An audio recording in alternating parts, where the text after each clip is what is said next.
սիրելիներս, ձեզ հիշեցնեմ, որ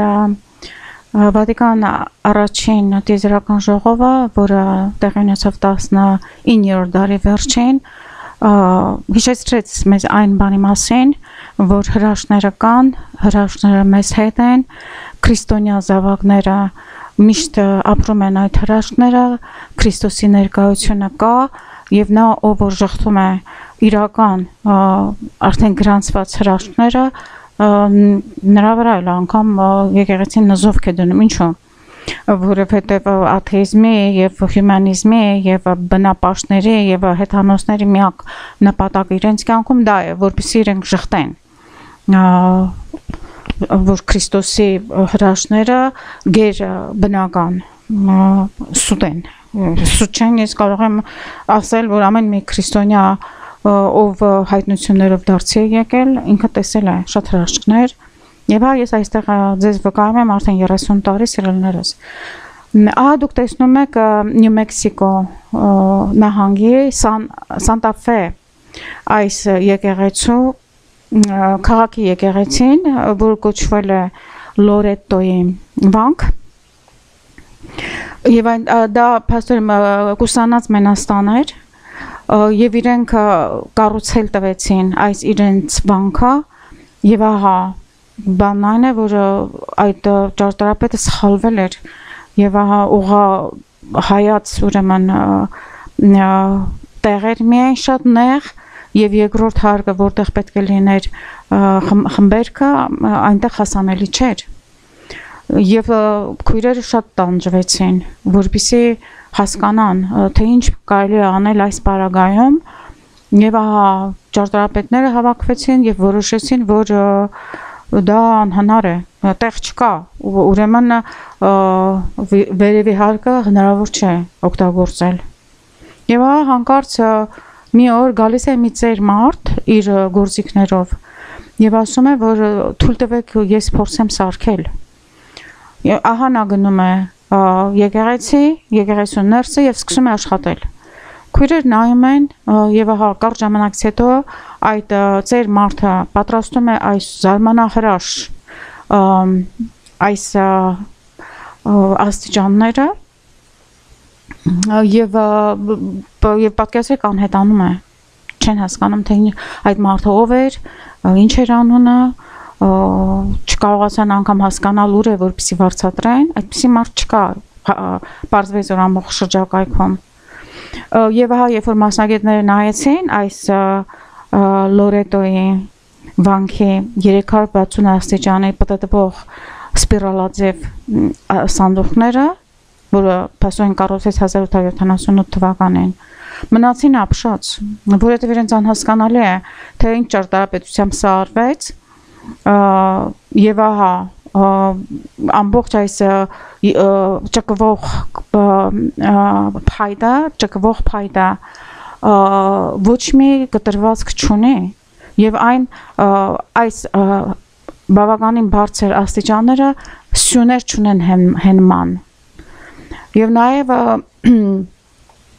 գիտնականները հասկացան, որ այս փայտի տեսակը շրջակայքում չկա եւ այն բերված է միջագետքից եւ ահա նկարներին նայելով եւ հիշելով այդ ծեր մարդու դեմքը իրենք հասկացան, որ իրենց այցելել է Սուրբ Հովսեփը, Քրիստոսի խնամակալ հայրը եւ ահա այս հրաշափառ աստիճանները, որը բավականին անելանելի վիճակից հանեց քույրերին, այդ սրբուհիներին, Սուրբ Հովսեփը այցելելով նրանց եւ օգնելով նրանց։ Ասեմ, որ ես տարիներ առաջ, մի 20 տարի առաջ այցելեցի Սանտա Ֆե, որպեսզի դիտեմ այս սանդուղքները եւ ահա այն դարձել էր գերի այս ժամանակակից մոդեռնիստների ձեռքին, միայն այն դիտելու համար անգամ դռների միջից պետք է վճարեիր $20։ Ես անգամ բարկացա եւ ասացի այդ որը բանից է, որովհետեւ սա եկեղեցի է, եկեղեցու խորանը արխիվում է այդ որորվանից եք դուք եկեղեցին մտնելու համար վերցնում գումար, դա փող վերցնում եւ սա ինչ ձև է փող աշխատելու։ Եվ ահա այդ կինը, որը վաճառում էր տոմսերը, ինձ ասաց, եկեղեցին սա վաճառել է մասնավոր մարդու։ Եվ ես հիշում եմ ինչպես առյուծի պես հարցակվեցի իրեն, իր վրա եւ ասացի, այս սանդուղքները իմն են։ Ինձ են պատկանում այս սանդուղքները։ Եվ այս կինը սարսափահար հետ գնաց, իմ խոսքի մեջ այնքան բողոք ու ճշմարտություն կար, որ ինքս ապշած նայում էր ինձ, մտածել որ իսկապես ուրեմն այս սանդուղքները պատկանել են այս կնոջը։ Եվ ամբողջ հավաքված ժողովուրդ ապշած նայում էր։ Եվ ես իրեն ասացի, որ Սուրբ Հովսեփը իմ խնամակալ Սուրբն է, կաթողիկե եկեղեցին կառուցել է Սուրբ Պետրոսի հետնորդները եւ ամեն մի կաթոլիկ պատկանում է այս սանդուղքների տերը, դուք հապշտակողներ եք, դուք գողեր եք, եւ այս համոզված են, որ այդ օրը շատ լավ պիտի հիշի այս կինը եւ մնացածները։ Սիրելիներս, Լորետոյի աստիճանները, որը կառուցված է Սանտա Ֆե քաղաքում, իհարկե 30 տարի առաջ այն ուրիշ քաղաք էր, այնտեղ ապրում են Ապաչի Պաբլո ցեղերը եւ ես հիշում եմ, որ ամբողջ ճանապարհների երկայնքով իրենց թիփիները կային, իսկապես մտնում էր ինչպես թե Միջնադարյան, ուշ Միջնադարյան Ամերիկա, դա չկա այլևս։ Բայց ես ուխտարեցի, որպեսզի չմտնեմ այդ Լորետոն, որովհետև հաջորդ անգամ ես չգիտեմ, հավանաբար ինձ կձերբակալեն։ Ես չեմ կարող տեսնել սա։ Ես սա պարզապես այն կողմն է արդեն կարմիր գիծը անցել են։ Ես այս դեպքերից 30 տարի առաջ սկսեցի հասկանալ, որ մենք գործ ունենք սատանայապաշտների հետ, այդպես չի աշխատում։ Ամեն ինչը ծախու, մանավանդ կաթոլիկ եկեղեցում այդպիսի բան չի եղել։ Ահա սիրելիներս, մյուսը, որ ես կուզենայի ձեզ ներկայացնեմ, դա իհարկե արդեն ես մի շարք դեպքերում ներկայացրել եմ, դա Գուադալուպայի Աստվածամայրն է, որը ուրեմն երևաց Խուան Դիեգոյի այս տեղացի բնիկին 1531 թվականի դեկտեմբերի 9-ին Եվ այս գյուղացի մարդը դարձի էր եկել կաթոլիկության, կաթոլիկ հավատքի եւ ացտեկ էր ինքը եւ ահա գնում էր առավոտյան շուտ պատարակին եւ բավականին քայլելու տեղ էր դա։ Նա պետք է անցներ այս բլուրների կողքով։ Եւ ահա բլուրների կողքից անցնելով լսում է տիրամոր ձայնը, լեյդի ասում է տիկինն է կանչում իրեն եւ չհասկացավ ով է այդ տիկինը բայց դա մի գեղեցիկ կին էր, ուրեմն, որի Խուան Դիեգոյին ասում էր, գնա խնդրում եմ քո եպիսկոպոսի մոտ, մենք փոքրիկ համայնք էր այն ժամանակ, եւ ասա թող այստեղ շատ մեծ եկեղեցի կառուցի։ Եվ ահա, բայց Խուան Դիեգոն հարցնում է, ինչպես պիտի ես ապացուցեմ, որ ահա դու երկնքից իջած Աստվածամայրն ես, մայրն ես, լեդին ես, ինչպես ես պետք է ապացուցեմ։ Եվ այդ ժամանակ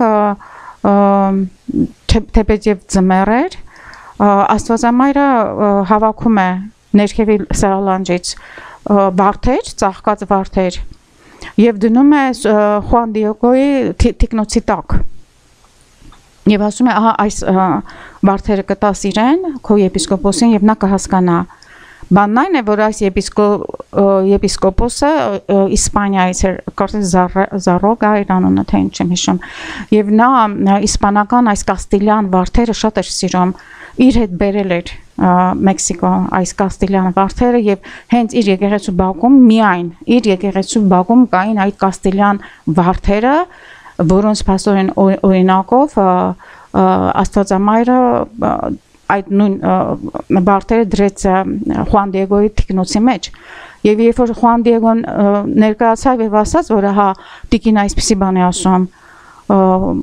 եպիսկոպոսը զարմացավ ասաց ինչ տիկին ինչի մասն ես դու խոսում ապացուցիր թե ով է նա եւ ինչու պետք է ես կառուցեմ այդ տաճարը այսինքն եկեղեցին եւ այդ ժամանակ Խուան Դիեգոն ասաց սրբազան ահա քեզ ուղարկել է այս վարդերը Եվ երբ որ եպիսկոպոսը տեսավ այդ կաստիլյան վարդերը, իր վարդերից ուրիշ ոչ մի տեղ չկար, ինքն էր բերել դա Մեքսիկոից, եւ ահա նույն վարդերը որպես ապացույց առայն, որ այս փոքրիկ գյուղացի Խուան Դիեգոն տեսել է Աստվածամորը եւ Աստվածամայրը խնդրում է ավելի մեծ եկեղեցի կառուցել, որովհետեւ ացտեկ ժողովուրդը այս վիշապի աբորտային այս մարդակերության այս սարսափելի մեղքերից դարձի գայ քրիստոնեություն, որը եւ արվեց եւ ահա այդ պահին երբ որ այդ կաստիլյան վարդերը ծրվում էին, հենց այդ պահին եպիսկոպոսի աչքի առաջ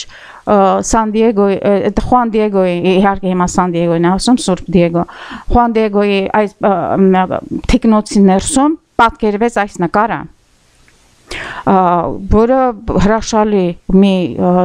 երկրորդ այս սրբապատկերը մի այլ փաստորեն իրենց եպիսկոպոսի համար ապացույց էր եւ ահա մեր դարերում երբ որ արդեն այս ամեն տեսակի ռադիոակտիվ եւ քիմիական լաբորատորիաներում կարողացան հասկանալ փորձել հասկանալ թե սա ինչ է եկան այն եզրակացության որ այստեղ ոչ մի ներք չկա չեն կարող հասկանալ սա լազերային ճառագայթում է եւ հավանաբար այնտեղ կա ցույց է տրվում անգամ տրոփում որովայնի շրջանում որտեղ երևում է որ Աստվածամայրը հղի է շերտավոր պատկեր է սա նորից ամբողջովին գիտնականներին անհայտ եւ անհասկանալի եւ այն պահպանվում է Գուադելուպայի տաճարում այսօր Մեքսիկայում եւ մարդիկ ահա մի անձեռակերտ Աստծո կողմից ուղարկված սրբապատկեր որի պատճառով 8 միլիոն ացտեկներ միայն դարձի եկան այս նկարով սիրելիներս Գուադելուպայի Աստվածամայրը համարվում է ամերիկյան մայրցամաքի պաշտպանող սուրբը եւ դա իրականություն է ամեն վարքյան մենք դրա ականատեսն ենք ահա այսօր փորձում են չար մարդիկ ամբողջ Ամերիկան մտցնել դժոխքի մեջ կտեսնես ամենտեղ drug addict մարդիկ կեղտ հանցագործություն եւ հաջորդ օրը տարածորեն հաջորդ օրը տեսնում ես ամեն ինչ մաքրված գեղեցկացած մարդիկ զգաստացած ես միայն այս երկրում եմ այդպիսի հրաշք տեսել սիրելիներ սա իսկապես որ նշանակալից է եւ ահա ես կուզենայի նաեւ ձեզ ներկայացնել Սև Քրիստոսի արձանի այս պատմությունը, որ շատ հետաքրքիր է, սա պատահել է անցյալ դարասկզբին, բայց Դոմինիկյան վանքում Պորտեչելի կոչվող եղել է 18-րդ դարում պատրաստված կանոնական խաչ Քրիստոս խաչի վրա կանոնական, բայց ահա դուք այստեղ տեսնում եք անկանոն ինչ-որ մի պարականոն ինչպես թե խաչի վրա Քրիստոս եւ սա ունի իր պատմությունը բանն այն է որ անցյալ դարում այս մի մարդասպանը որը մարդ էր սպանել եւ գողացել էր շատ մեծ գանձեր ահա վախեցած իր արածից գալիս է քահանայի մոտ այս դոմինիկյան վանքը եւ խոստովանում է նման դեպքերում քահանան իհարկե խորհուրդ է տալիս անպայման գնալ եւ հանձնվել իշխանություններին եւ կրել այն պատիժ որ իրենց հասնում է որպեսզի իրենց հոգին փրկի եւ դա էլ ասում է քահանան այս մարդուն բայց քանի որ ամեն մի խոստովանություն ունի հավերժական լռության կնիկ քահանան չէր կարող սա ոչ մի քահանա սա չի ասում իշխանություններին բայց համապատասխան ապաշխարանքը դրել է ահա համապատասխան ապաշխարանքը գնա քեզ հանձնիր իշխանություններին եւ այս մարդը օր ու գիշեր քուն չունի այս մարդասպանը դուրս եկում են թռչում է տեղից դուրս է գալիս փողոց մտածում է որ ահա իրեն պիտի բռնեն եւ ահա որպեսի այս սարսափելի հոգեվարքից ինքը դուրս գա որոշում է այս քահանային ում ինքը խոստովանել է սպանի Եվ քահանան բավականին ուրեմն մեծ հավատք ունեցող երկրպագող մարդ էր ամեն երեկոյան ուրեմն այս վանքը փակելուց առաջ նա համբուրում էր Քրիստոսի արձանի ոտքերը եւ հետևում էր այս մարդասպանը իրեն, ահա որոշեց, որ եթե ինքը Քրիստոսի ոտքերի վրա սարսափելի թույն լցնի, ով պիտի բռնի իրեն, եւ ահա քահանան կհամբուրի այն կմեռնի եւ հարցեր կփակվեն։ Եվ ահա նա ետևում թաքնված նայում է այդ պահը, երբ որ քահանան պետք է համբուրի ոտքերը Քրիստոսի, որը ամբողջովին թույնի մեջ է եւ որից հետո ինքը հավանաբար կմահանար։ Բայց այն պահին, երբ որ քահանան բարձրացնում է իրեն, մեկնում է իր գլուխը, որպեսզի համբուրի Քրիստոսի ոտքերը, տեսնում է ամբողջ սևացած եւ ինչպես թե Y ձևի այս իր ձևը, ինչպես թե ծնկները առջև նախքին ձևը փոխված, սարսափահար նայում է, թե սա ինչ է եւ ինչ պատահեց այս արձանի հետ, ամբողջովին սևացած։ Եվ հավաքվում են, փորձում են հասկանալ եւ պարզում են, որ ոտքերի վրա այս թույնը կա կսված եւ փաստորեն այն կոչվում է El Señor del Veneno, որից հետո ժողովուրդը որոշեցին ուրեմն պահել այս հրաշքի արդյունքը եւ մարդիկ աղոթում են այսպես մաքրիր ինձ Տեր Աստված Տեր իմ Հիսուս Քրիստոս որպեսզի իմ մեղքերի թույնը ինձ չսպանի եւ ահա սա էլ մի հրաշալի պատմություն է որը մենք պետք է հասկանանք եւ խնդրենք նույն բանը ամեն մի մեղքը փաստորեն դառնում է թույն եւ այս մարդու պլանները այս մարդասպանի պլանները ձախողվեցին այդպես ցանկացավ Քրիստոսի մեջ է մեր մեջ է ինչպես եւ ինք խոստացել է Սիրելիներս բացի այն որ կան այս հրաշքները որոնք մեզ ապացուցում են Քրիստոսի ներկայությունը, ահա լինում է ինչպես Հերոսիմայում ամբողջ քանդվեց, ամբողջ շենքեր քանդվեցին, բայց կաթոլիկ եկեղեցին այնտեղ միայն այդ եկեղեցին մնաց կանգուն։ Բոլոր մարդիկ էպիկենտրոնում էր գտնվում նաև, բոլոր մարդիկ ռադիացիայից մահացան, բայց այնտեղ կային 6 քահանաներ կաթոլիկ, որոնք ռադիացիա չունեն։ Հասկանում եք, այս փաստերը գրանցում ենք, հասկանում ենք, գերբնականը մեր մեջ է, Քրիստոս մեր մեջ է, Քրիստոս սիրում է մեզ։ Բայց հիշենք, որ այս հրաշքները կախված են մեր անմեղությունից եւ մեր պատվերով չէ երբեք, եթե դուք պատվիրում եք հրաշք, ձեզ պիտի երևա սատանան։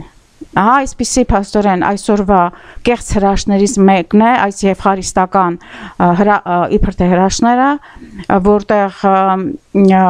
Քրիստոսի նվիրաբերված հաղորդությունը դառնում է նրա միսը եւ արյունը։ Բացարձակապես հակասող, այն ինչ որ հակասում է քրիստոնեական ուսմունքի եւ դոգմայի, նա սատանայից է։ Ամեն Հովհաննեսի 6-րդ գլխի 51-ին կարդում ենք, որ Տերը ասում է Ես եմ կենթանի հացը, որ իջել է երկնքից,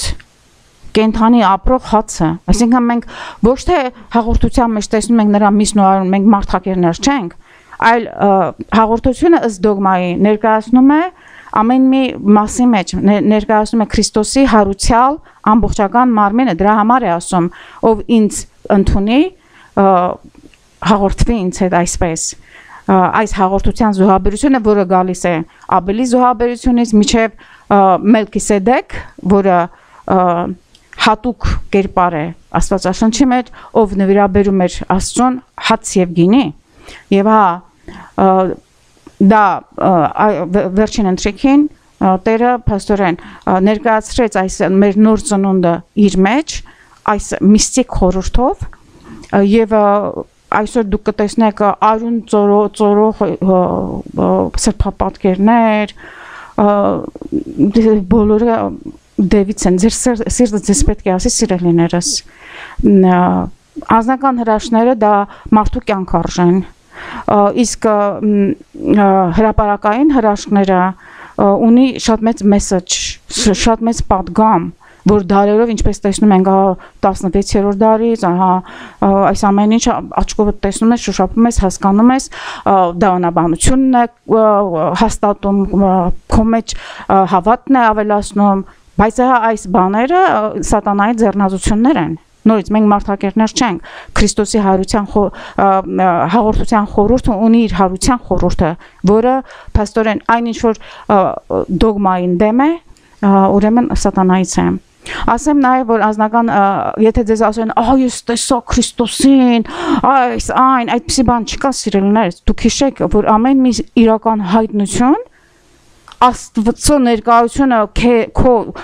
անձի մոտ մեջ մեծ սարսափելի հետևանքներ ունի, ինչու հետևանք, որովհետև հենց այնպես չէ, դու կանչված ես ինչ-որ մի բանի, եթե դուք հիշում եք, ես 2015 թվականին Երուսաղեմում, երբ որ բարձրանում էինք Թաբոր, իմ մեքենայի միջից իմ աջ կողմից տեսա Քրիստոսը քայլելիս, ուրախացա, թռվռացի, բոլորին պատմեցի, որից հետո դրանից հետո 3 օր լրիվ խլացա եւ հրաշքով բացվեց հետո իմ ականջը եւ այդ պահին պարզում է որ իմ որդուն ուղեղը հանում են եւ նրան դարձնում են տրանսհյուման դարձնում են մեքենա եւ եթե ես այդ տեսիլները տեսած չլինեի առայն որ ահա մեծ սարսափելի բան է կատարում եւ ես այստեղ եմ չվախենաս ես հիմա